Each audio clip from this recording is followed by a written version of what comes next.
দমকল এবং police enquiry করছে কিভাবে আগুন লাগলো, আগুনের উৎস কি, এবং যে বডিগুলো পাওয়া গেছে সেগুলো ফরেন্সিকে নিয়ে যাওয়া হয়েছে। আর মিসিং ডায়েরিও করা হয়েছে, কারণ আইডেন্টিফিকেশন করা যায়নি। কালকে কোর্ট অর্ডারে ওদের ব্লাড নিয়ে ডিএনএ টেস্ট হবে। যাদের ডিসি পাবে সাথে সাথে তারা যাতে কম্পেনসেশন হিসেবে চেক পায় সে ব্যবস্থাও ফিরদৌসিরা থেকে এখানে করে দেবে। 5-10 লাখ টাকা ফ্যামিলিগুলোর সাথেও কথা বললাম।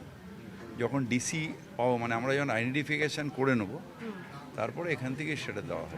এফআইআর হয়েছে, এফআইআরও হয়েছে, গ্রেপ্তারও হয়েছে।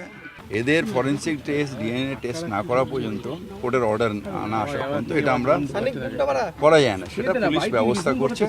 এবং আপনাদের একটাই নিয়ে অ্যাসিওর করছি, ল ইজ ফর এভরিওয়ান, আর আইন আইনের পথে চলবে। সবথেকে এটা ইম্পর্টেন্ট, মমতা ব্যানার্জি আমাকে পাঠিয়েছেন পরিবারগুলোর পাশে দাঁড়ানোর জন্য। যারা চলে গেছে তাদের ফিরে পাওয়া যাবে না, বা পুলিশ অ্যাসার্টেন করবে যে কত মানুষ নিখোঁজ। যেরকম 4 জনকে আজকে বোধহয় পাওয়া গেছে, দেশে চলে গেছিলেন। কিন্তু এরকম সত্যিকারের কতজন মানুষ, সেটা পুলিশ অ্যাসার্টেন করবে। তাদের পাশে দাঁড়ানো, সেই পরিবারের পাশে দাঁড়ানোটা এখন খুব ইম্পর্টেন্ট। এটা 2006 সাল থেকে এটা চলছে। কিন্তু আপনারা রোধ করলেন না কেন? আমরা রোধ করলাম না, কারণ যারা কারো রুজি রুটি বন্ধ করলে তখন তুমি বলবে যে ব্যবসা বন্ধ করে দিলে, ইন্ডাস্ট্রি বন্ধ করে দিলে। এটা এটা এটা এটা এটা আমার জানা নেই যে জলাজলি কি না। আমার কাছে স্পেসিফিক কোনো প্ল্যান নেই, কোনো ম্যাপ নেই যে আমি কোনো জমিটাকে চিহ্নিত করব। জলাজমি এখন আর কোনো ভরাট হচ্ছে না, দখল হয়ে যাচ্ছে। জলাজমি কোনো ভরাট হচ্ছে না। এখন হলে সেগুলো, যেমন রিসেন্টলি তুমি জানো একটা পাঁচিল দিচ্ছিল, ভেঙে দেওয়া হয়েছে।